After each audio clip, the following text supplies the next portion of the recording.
Olá! Hoje a gente vai mergulhar em um verdadeiro guia prático sobre a projeção consciente. A ideia aqui é tratar o assunto não como um mistério, mas sim como uma habilidade que, com a orientação certa, pode ser aprendida, praticada e, claro, dominada.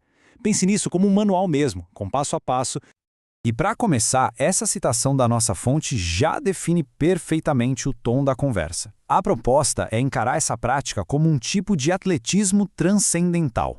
Sabe, exige treino, exige dedicação, disciplina, assim como em qualquer esporte de alta performance. Bom, o nosso percurso hoje vai ser bem direto, dividido em 4 etapas. Primeiro, vamos entender melhor essa ideia do atleta transcendente. Depois, como preparar o corpo e a mente para a prática. Na sequência, a gente explora algumas técnicas bem práticas e, por fim, falamos sobre aquilo que é o verdadeiro motor por trás de tudo, a vontade. Então vamos lá, começando pela natureza da projeção. A fonte original descreve isso como sendo, ao mesmo tempo, uma ciência e uma arte. É como aprender a tocar um instrumento ou praticar um esporte. Precisa tanto do conhecimento da teoria quanto daquela sensibilidade que só a prática traz. Ok, mas o que é a projeção consciente, afinal? De forma bem direta, é a habilidade de separar consciência do corpo físico. E o ponto mais importante aqui é que ela pode ser desenvolvida. Não se trata de um dom, mas sim de um resultado que vem com estudo, com prática contínua e, claro, com muita perseverança. E aqui vai um ponto que é simplesmente crucial antes da gente seguir para as técnicas. Não existe uma fórmula mágica que sirva para todo mundo. A técnica mais poderosa vai ser sempre aquela que combina com a pessoa, com o jeito de ser de cada um. O objetivo é descobrir o que funciona melhor no seu próprio ritmo. Agora sim, vamos para a preparação. Porque, olha, o sucesso de uma projeção começa muito antes da tentativa em si. A questão aqui é criar o ambiente perfeito, tanto interno quanto externo. As condições ideais para decolagem, digamos assim. E essa preparação acontece em 2 frentes. De um lado, a física. É preciso garantir que o corpo esteja totalmente confortável. Ambiente limpo, sem fome, sem sede, sem desconforto, nada que possa distrair. Do outro lado, a preparação mental. O estado precisa ser de foco total, sem medo e com uma determinação muito firme. É como saturar a mente com a intenção clara de se projetar. Muito bem. Com a preparação feita, a gente chega no coração deste guia, o arsenal de técnicas. É aqui que vamos explorar alguns métodos práticos que funcionam como verdadeiras ferramentas para ajudar a induzir a projeção consciente.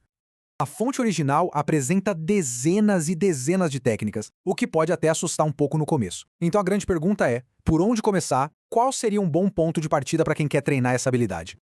Em vez de passar por uma lista enorme, vamos focar em 3 exemplos que mostram abordagens bem diferentes. Uma é baseada no relaxamento do corpo, outra na fisiologia da respiração e uma terceira no poder da visualização. Isso já vai dar uma base excelente de como os métodos funcionam.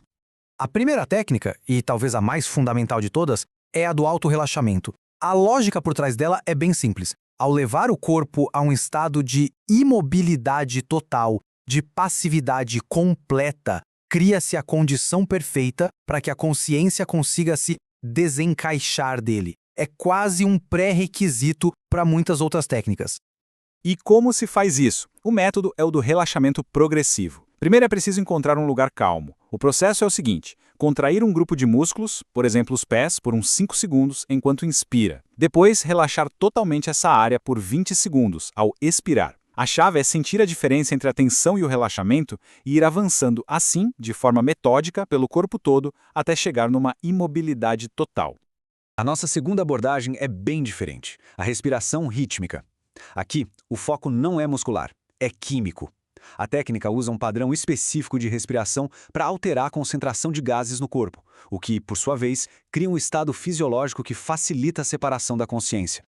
O padrão é a chave aqui. A relação de tempo que a fonte propõe é inspirar por 12 segundos, segurar o ar por 48 e depois expirar bem devagar por 24 segundos. Essa proporção de 1 para 4 para 2 foi pensada para aumentar a concentração de dióxido de carbono no corpo de forma controlada, o que pode ser um gatilho fisiológico para a projeção.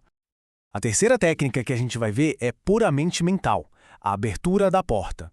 Esse método depende totalmente do poder da visualização. A ideia é usar imagens mentais bem fortes, bem deliberadas, como uma sugestão para que a consciência se separe do corpo físico. O processo é bem direto. É preciso visualizar com muita clareza uma porta fechada em uma parede branca. Depois, mentalizar um símbolo nessa porta como o do infinito. O passo crucial é visualizar essa porta se abrindo bem devagar e então projetar a própria vontade para atravessar essa porta. A intensidade e o foco nessa imagem é que fazem a mágica acontecer. Isso tudo nos leva à nossa última sessão. A gente já viu a preparação, já víamos as ferramentas, mas o que de fato move todo esse processo? A fonte é muito clara sobre isso. É a vontade. O ponto essencial aqui é que todas essas técnicas, não importa o quão úteis elas sejam, são só ferramentas de apoio. A fonte chega a usar a palavra muletas. Elas servem para a gente aprender a andar, mas o objetivo final é conseguir caminhar sem elas, agindo pela pura força da intenção. E essa metáfora aqui ilustra a ideia de um jeito brilhante. As técnicas dão a direção, elas são o leme do barco. Mas é a vontade, essa vontade inquebrantável que age como o capitão, a força que de fato navega e comanda a jornada. Sem o capitão, o leme não serve para nada, certo? E assim a gente fecha este guia prático. A fonte nos dá as ferramentas, nos dá o mapa. Mas a pergunta final, que fica para a reflexão de cada um é: uma vez que se assume o comando do navio, com a vontade guiando, quais serão os primeiros destinos a serem explorados? A jornada, no fim das contas, é de quem se aventura a desbravá-la.